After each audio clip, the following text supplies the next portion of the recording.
Hello, সবাই কেমন আছেন? আমি কল্পনা, সাউথ কোরিয়া থেকে। আপনারা আমাকে অনেক অনেক অনেক অনেক কমেন্ট করতেছেন যে গ্রামে যাব কবে, এবং গ্রামের এখন আপনাদের দুলাভাই এত ব্যস্ত যে ওই গ্রামের ওই যে আমাদের যে কচু গাছ লাগাইছে ওই জমিটাতে একটা ছোট্ট ঘর করা, বা ধরেন একটা কন্টেইনার নিয়ে এসে রাখা, বা ধরেন পানির ব্যবস্থা করা। প্রথম হচ্ছে পানির ব্যবস্থা করা। কোরিয়াতে পানির ব্যবস্থা করা মানে পানির লাইন নিয়ে আসা অনেক অনেক কঠিন। বললেই হয় না।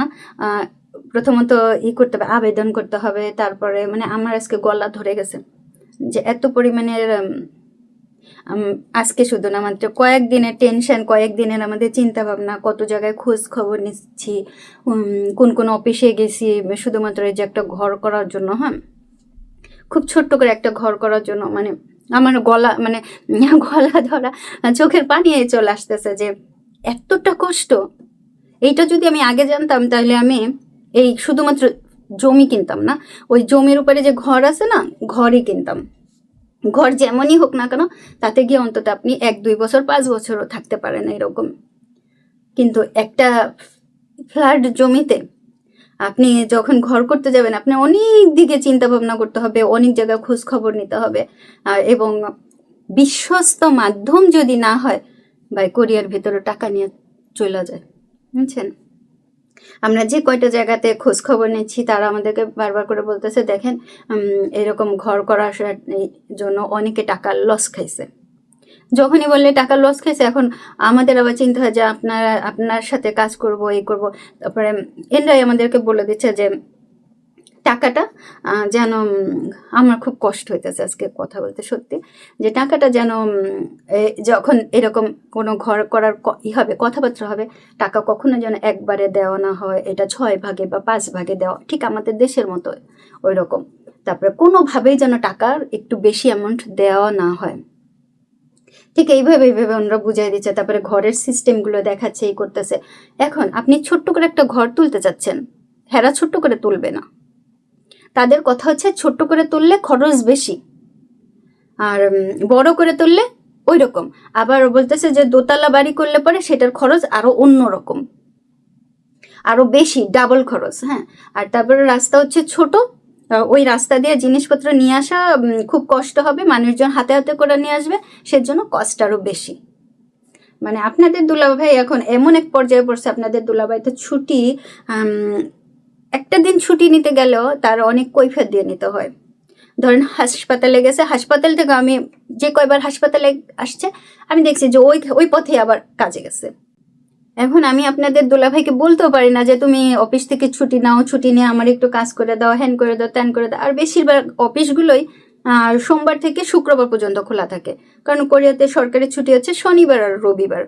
তা শনিবার দিনও আপনি হয়তো কোনো কোনো অফিসে যেয়ে দেখা করতে পারবেন, কিন্তু ওনারা খুব বেশি একটা টাইম দেয় না, কারণ ওনারাও বিজি থাকে বা ওনাদের ফ্যামিলি আছে এরকম। আমরা কিন্তু বেশ কয়েক জায়গায় খোঁজ নিয়েছি। খোঁজ নেওয়ার পরে তারপরে আপনাদের দুলাভাইয়ের একজন পরিচিত লোক আছে, ওনাকে বলা হয়েছে। তো উনি যেই শুনছে যে ছোট একটা ঘর করা হবে, ওনার আর আগ্রহ নাই। ঠিক আছে, ওনার খুব বেশি একটা আগ্রহ কি, আমি ওনার ভিতরে 1%ও আগ্রহ দেখি না যে উনি হেল্প করবে। তারপরে আমি শুধু আপনাদের দুলাভাইকে বললাম, ঠিক আছে আমাকে শুধু পানির ব্যবস্থা করে দাও।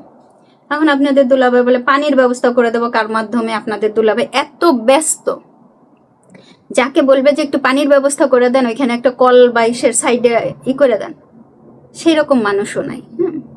তারপরে পানির ব্যবস্থা, ওই একটা পানির ব্যবস্থার জন্য কেউই আসে না। মানে যাদেরকে বলতেছি যে শুধু পানির ব্যবস্থাটা করে দেন, তারা আমার মুখের দিকে তাকায় আছে যে খালি পানির ব্যবস্থা করার জন্য অত দূর যাব, ওই রকম কাজ এখানে করে না। আচ্ছা ঠিক আছে, পানির ব্যবস্থা আর তাহলে মাটি একটু ফেলানোর ব্যবস্থা করে দেন। শুধু মাটি ফেলাবেন মানে আমি হাসবো না কানবো? এখন আমাকে অনেকে বলছিলেন যে আপু একটা ছোট্ট করে ঘর তোলেন, তারপরে পরে পরে ঘর তুলবেন। এখন আমারও অত নাই যে পরে পরে ঘর তোলা, আমার ইচ্ছা আমি ছোট করে একটা ঘর তুলে আমি চলে যাব, কয়েকদিন গিয়ে থাকবো, আবার এখানে এসে থাকবো, ওইখানে যেয়ে থাকবো, গ্রামে থাকবো। কোরিয়াতে ওইভাবে ঘর তোলে না। ওই যে ধরেন আমাদের দেশে যেরকম অনেক যে সামর্থ্য অনুসারে প্রথমে একটুখানি তুললে পরে আবার বড় করে তোলা, তো ওই রকম। ভাই কোরিয়াতে এরকম নাই, আপনি যা করবেন একবারেই, ঠিক আছে? আপনি একটুখানি ঘরের একটা দেয়াল দিয়া যে আমি পরে করবো আমার টাকা হইলে, কেউ করে না। এখন তারপরে যদি আপনি কন্ট্যাক্ট করেন যে ঠিক আছে আমি একটা ঘর তুলবো, আমার 5 বছর এই ঘরটা কইরা দেবেন, প্রথমে এই মাসে একটা দেয়াল করবেন, পরের মাসে এসে আবার দেয়াল করবেন, ওনারা আপনার মুখের দিকে তাকায় বলবে কি আমি যে এই মাসে একটা দেয়াল করব, মানে এইভাবেই বলতেছে এই মাসে যে একটা দেয়াল করব, ওই দেয়ালে যে সাতকুড়া পড়বে পরের মাসে পরিষ্কার করবে একে। আমি মানে প্রত্যেকটা কথাই করে আমি বলতেছেন, আমি আমার ভেতর কাঁপতেছে, আমার হাত পা কাঁপতেছে। তো আজকে কি হয়েছে, ওই যে আমরা যেখানে কচু গাছ লাগাইছি ওই পাশেই আর একটা বাড়ি বিক্রি করবে শুনতেছি। তো ওই বাড়িটার দিছে, তো আমরা দেখতেছিলাম বাড়িটা, কিন্তু দাম হাঁকায় রাখছে।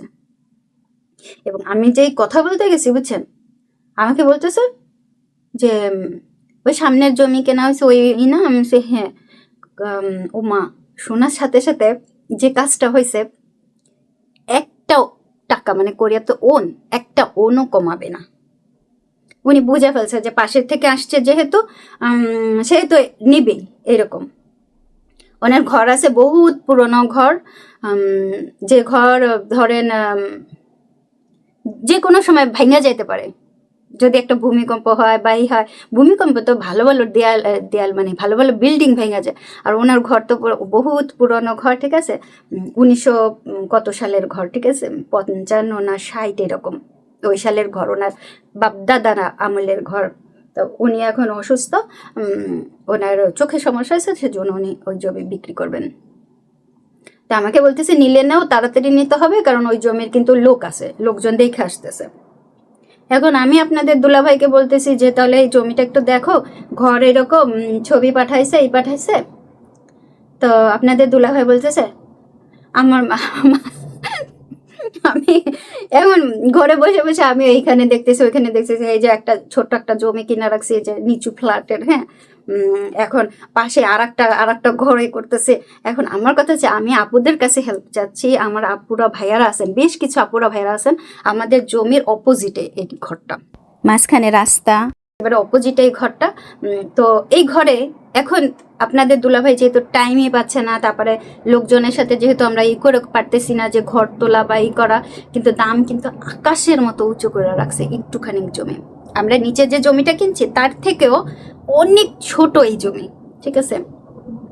এখন আমাকে আপনারা বুদ্ধি দেবেন যে আমি এই ঘর নেয়ার জন্য ব্যবস্থা করব কিনা। প্লিজ আমাকে এইটুকুই করবেন, আমি কয়েকটা ছবি দিয়ে দেবো, করব। আপনারা আমাকে একটু বুদ্ধি দেবেন যে আমি ঘরটা নেব কিনা, এবং আপনাদের মতামতের উপর। কারণ আমি এই ঘরটা যদি নেই বা এই ঘরটা যদি দেখতে যাই, তাহলে যেটা হবে সেটা হচ্ছে, আমি জানি যে আমার আপুরা ভাইয়ারা অনেক বেশি আমার থেকেও জ্ঞানী, ঠিক আছে?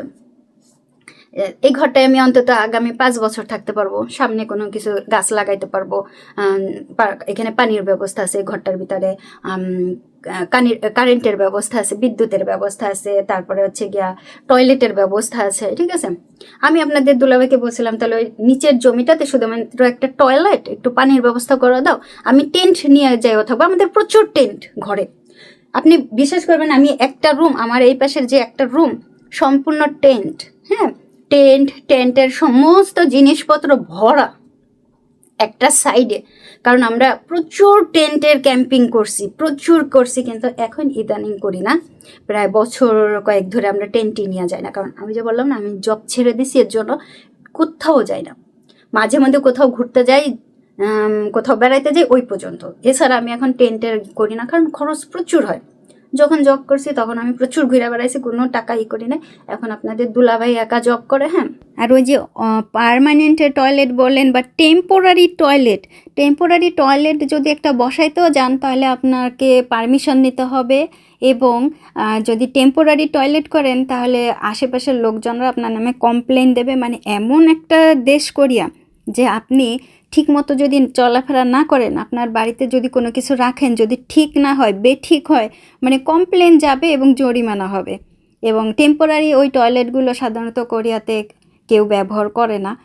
সুতরাং ওই টেম্পোরারি টয়লেট বা শুধুমাত্র একটা টয়লেট আমি সুন্দরভাবে উঠায় নেব, করব, ওই কাজটা করতেও কেউ আসবে না, শুধুমাত্র একটা টয়লেটের কাজ করতে কেউ আসবে না। মানে আমি তো শুনে মানে অবাক হয়ে যায় যে এরা বলে কি, একটা শুধুমাত্র একটা কাজের জন্য কেউ হাতই দেয় না, তাদের নাকি ইনকাম হয় না শুধুমাত্র একটা কাজ করলে। তারা চায় সম্পূর্ণ ফুল কাজটা তাদের দিয়া করানো হবে এবং তারা সেইভাবে করবে।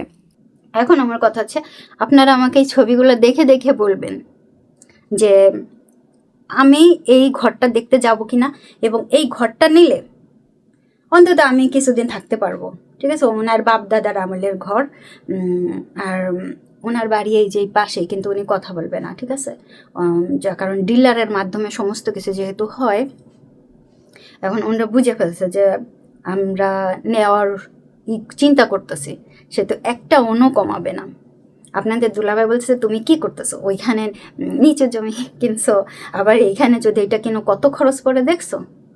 তা আমি যে বললাম না যে আপনাদের দুলাভাই তো টাইমই পায় না, যে জিনিসটা যে আমরা নিয়ে একটু ঠিকঠাক করব বা একটা পানির ব্যবস্থা করবো, এই টাইমটাই তো পাচ্ছে না।